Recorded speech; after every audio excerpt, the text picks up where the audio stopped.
আচ্ছা বলো তো, আমাদের জীবন থেকে কখন হাসি খুশি আনন্দ ঘোরাফেরা সমস্ত কিছু হারিয়ে যায়? আমি বলি, তোমরা শোনো। যখন দেখবে তুমি তোমার আশেপাশে তোমার চেনা জানা কাছের লোকজন সকলকে তুমি চিনতে শিখবে, বুঝতে শিখবে, একটা পরিণত বয়সে এসে পৌঁছাবে, জীবন কি তার মানে খুঁজবে এবং বোঝার চেষ্টা করবে, নিজে একটু ভালো থাকার চেষ্টা করবে। তোমার জীবনটাকে নিয়ে যখন তুমি অঙ্ক কষবে, কি পেলাম, কি হলো, কেনই বা করলাম, তখন দেখবে কোথা থেকে যেন হাসি খুশিটা আমাদের জীবন থেকে ঠিক দূরে চলে যায়। তো এই হাসি খুশিকে ধরে রাখার জন্যই আমাদের জীবনে কিন্তু কিছু কিছু ভুল অবশ্যই করা উচিত, কারণ ওই ভুলগুলোই কিন্তু আমাদের জীবনকে আরও নতুন কিছু শেখার, বোঝার এইগুলো দান করে যায়। একটা জিনিস সবসময় আমাদের মনে রাখা দরকার, যে আমরা কখনোই কিন্তু হেরে যাই না। হয় সেটাতে জিতব, আর যদি ব্যর্থ হই সেখান থেকে অনেক কিছু শিখব। তো যাই হোক, এই হেরে যাওয়া আর জেতা এর মধ্যে দিয়ে কিন্তু জীবনে প্রতিনিয়ত আমাদের পরিবর্তন হতে হবে, তাহলেই জীবনে খানিকটা হলেও আনন্দ বেঁচে থাকবে। আর আরও বেশি যদি খুশি থাকতে চাও তাহলে কিন্তু বেশি মাথা ঘামাবে না, আর সবার কাছে ভালো হওয়ার কখনোই চেষ্টা করবে না। কারণ একটা মানুষ কখনোই সবার কাছে ভালো হতে পারে না, এটা সম্ভব না। আজ পর্যন্ত কেউ হয়নি, আর কখনো হবেও না। নেগেটিভ থাকবেই, তুমি যাই করো, যাই বলো বা কিছুই না করো, তারও একটা কমেন্ট থাকবে। তো বেশি পরোয়া না করে নিজের মতো নিজে থাকো। শুধু এটাই মাথায় রাখবে যেন আমি অন্যের কষ্টের কারণ না হয়ে দাঁড়াই, আমার দ্বারা যেন কেউ ক্ষতিগ্রস্ত না হয়। ব্যাস এইটুকুই মাথায় রাখো। আর জীবন যেভাবে চলতে থাকুক, আর প্রতিনিয়ত নিজেকে একটু একটু করে ইমপ্রুভ করো। আর প্রবল ইচ্ছা রাখো যে আমি জীবনে এগিয়ে যাব। আমি যতদিন পৃথিবীর বুকে আছি ততদিন আমি নতুন নতুন কিছু শিখব, আরও এক ধাপ এগিয়ে যাব। তাহলেই জীবনে খানিকটা হলেও সুখ মিলবে। আসসালামু আলাইকুম, তোমরা সবাই কেমন আছো? আশা করি সবাই সুস্থ ও ভালো আছো। আর এই গরমে কিন্তু তোমরা সবাই বেশি বেশি করে পানি খাও। আর সত্যি কথা বলতে আমি নিজেই কিন্তু ভুলে যাই পানি খেতে। তো যাই হোক, আমি ভুলে যাই। আমার ভিডিও দেখেও যদি তোমাদের কারো মনে পড়ে তো একটু খেয়ে নিও, সেখান থেকেও একটু দোয়া পেয়ে যাব আমি।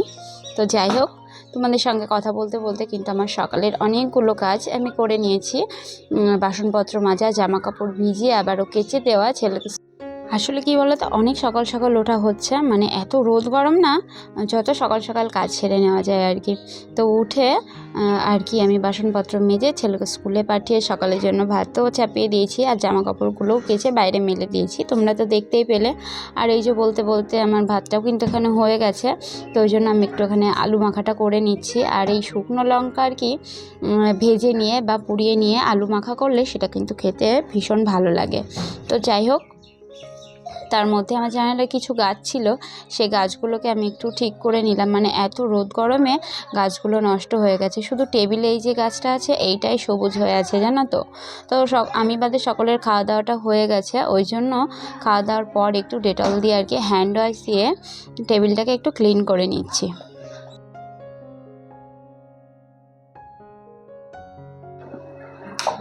আর এইদিকে টেবিলের উপর একটা বোল রাখা থাকে, দুটো, একটাই নুন থাকে আর একটাতে আমি কয়েকটা করে খেজুর রেখে দিই। কেন, আমার খুব ভুলে যাবার রোগ আছে, জানো তো। ওই যে পানি, যেমন এই যে পানিটাও ভুলে যাই, আর খেজুর মাথা ঘুরবে তবু ঘরে থাকবে কিন্তু খেতে মনে থাকবে না, ওই জন্য আমি সামনেই রেখে দিই। তো যাই হোক, যে বোতলটায় ফাঁকা হচ্ছে সেটাই কিন্তু ফ্রিজে আবারও পানি ভরে রেখে দিচ্ছি, কারণ বাইরে যা রোদ গরম, নর্মাল পানি খাওয়ার কিন্তু কোনো উপায় নেই।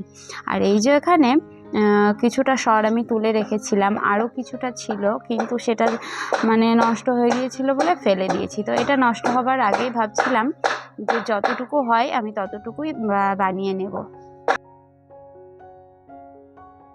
আর এই সমস্ত কাজ করতে করতে কিন্তু রোদ পুরো উঠে পড়েছে, আর এই যে দেখো, দেখলেই বুঝতে পারবে। তো ওই জন্য আমি ঘরের পর্দাটা আবার নামিয়ে দেব, কারণ ডাইরেক্ট ঘরের মধ্যে রোদ ঢুকলে ঘরটা কিন্তু আরও বেশি গরম হয়ে যায়। ওই জন্য আমি টবগুলোকে সামনে আগিয়ে নিয়ে পর্দাটাকে পিছনে দিয়ে দিলাম। এই যে আর তারপর আমি চলে এসেছি এই ঘরে। মানে এখন কিন্তু আমরা এই ঘরেই থাকছি, কারণ ওই ঘরটা তো খুব গরম, তার থেকে তুলনামূলক এই ঘরটা ঠান্ডা। তো ওই যে ওই দিকের কাজ সব সেরে তারপর চলে এসেছি এই ঘরে। তো এই ঘরে বিছানাটা এবার গুছিয়ে নেব, ঘর দৌড়টা ঝাড় দিয়ে রেখে দেব। এই ঘরটায় খুব একটা চাপ নেই ছেলেকে পড়াতে আসলে, আর যদি আমরা থাকছি তো সেইটুক ছাড়া এই ঘরে আর কোনো এক্সট্রা চাপ নেই। যারা এখন আমার ভিডিওটার সঙ্গে রয়েছো তাদের কাছে একটা অনুরোধ রইল যে একটা লাইক দিও তোমরা, কারণ তোমাদের ওই একটা লাইক আমার ভিডিওটা আরও অনেকের কাছে পৌঁছে দেবে। আর ভিডিওটা যদি খুব বেশি ভালো লাগে তো চাইলেই আমার চ্যানেলটিকে সাবস্ক্রাইব করে আমার পাশে থাকতে পারো। আমি আশা রাখতেই পারি যে এখন অবধি আমার ভিডিওটা যারা কন্টিনিউ করছো তারা অবশ্যই আমার ফ্রেন্ড বা ভিডিওটার কোথাও কিছু একটু ভালো লেগেছে, তো সেই ভালো লাগা থেকেই চাইলেই তোমরা আমার চ্যানেলটিকে সাবস্ক্রাইব করে নিতে পারো। তো আমি এদিকেরও ঘরদোরগুলো ঝাড়ঝোড় দিয়ে নিয়ে জানালাটা লাগিয়ে দেবো, দরজা বন্ধ করে সব পর্দাগুলো নামিয়ে দেবো। কেননা ঘরে দেখবে এরকম রোদ গরমে ডাইরেক্ট যদি রোদের এফেক্টটা ঘরে না পড়ে তো ঘর অনেকটা তুলনামূলক ঠান্ডা থাকে। তো সেই কারণে আমি এগুলোকে সব বন্ধ করে দিচ্ছি। আর শেষমেশ ঘি তো খাওয়াই হলো না, ছেলে আমার নষ্ট করে দিয়েছে। মানে এমন একটা কাচের জারে ঢেলেছে যেটাতে আমি তেল বানিয়ে রেখেছিলাম, ও আমাকে না জানিয়েই রেখেছে। তো যাই হোক, মানে সে তো গেলই। আর এইদিকে ঘি বানাবো বলে আমি কি করেছিলাম, মিক্সচার আর কি পানিটা আমি বেশি দিয়ে ফেলেছি, তো ওই দিকের কাজ আর কি বেড়ে গেছে। তো যাই হোক, ঘিটা হতে হতে আমি ততক্ষণে কিন্তু ওই দিকটা পরিষ্কার করে নিয়েছি। আর একটু যাতে গন্ধ না থাকে তার জন্য আমি ঘিয়ের মধ্যে লেবু পাতা দিয়ে দিয়েছিলাম। আর এই যে ঘিটা জাস্ট এইটুক হয়েছে, আর এরকম একটা পর্যায়ে তখন আমি বন্ধ করে দিয়েছি। তো তারপর চলে এসেছি আমি দুপুরের রান্না বান্নায়, আর সেটা হচ্ছে আমার উনুনে। তোমরা তো জানোই যে আমি দুই জায়গাতেই রান্না বান্না করি। তো যাই হোক, আমি সময় বুঝে পরিস্থিতি বুঝে এগুলো করি। তো এত রোদ গরমে না রিচ খাবার কিন্তু খাওয়াই যাচ্ছে না।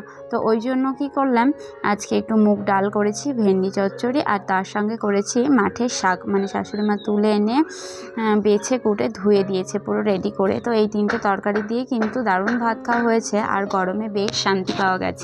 আর কি জানো তো, মুগ ডালটা আজকে খুব সুন্দর রান্না হয়েছিল, আমিও ভাবতে পারিনি হবে এমন। আর বড় খেয়ে বলছে কি ব্যাপার, তুমি আজকে এত সুন্দর ডাল করেছো, মুগ ডাল তাও আবার মানে খুব একটা ভালো হয় না, কেমন জানি একটা হয়। তো আজকে হয়ে গেছে। যাই হোক, তো তোমরা সবাই দোয়া করো যাতে আরও ভালো ভালো আমি রান্না বান্না করতে পারি।